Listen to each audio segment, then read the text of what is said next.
कधीच नाही चुकणार तुमचे फेवरेट टीव्ही शोज झी5 सोबत, तेही एकदम फ्री। बा, तू सावित्री आत्यानं समद्यांना बोलवतोस का?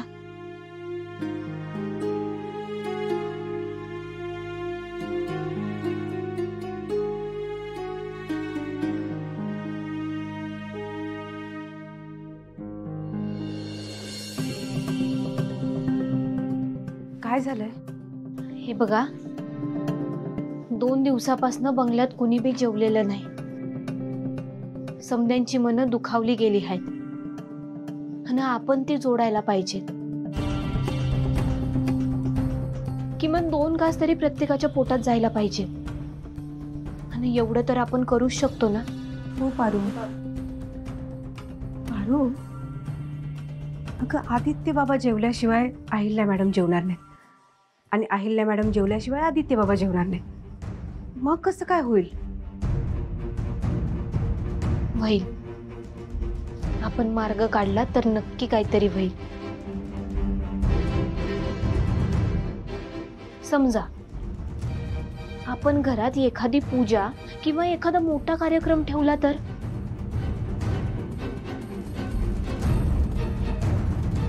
म्हणजे देवी आई आणि आदित्य सरांना तिथं यावंच लागल, त्या कार्यक्रमात भाग घ्यावाच लागल आणि प्रथा म्हणून किंवा मान ठेवायचा म्हणून का होईना त्यांना जेवायलाच लागल।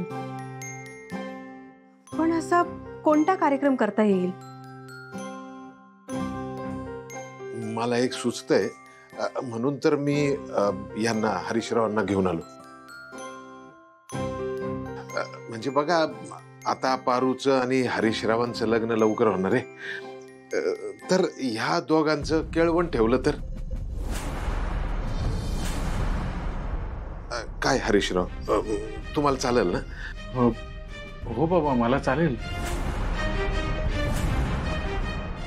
पण पारू, तुला काय वाटतं? केळवण?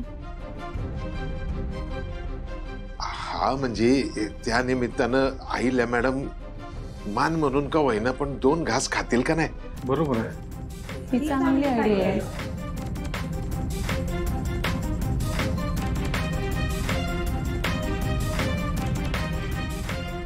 ठीक आहे,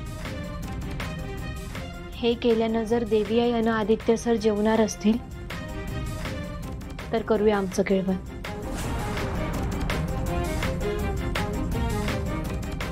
पण देवी आईंच्या परवानगीशिवाय हे शक्य नाही। देवी आईंनी परवानगी दिली तरच आमचं केळवण होईल।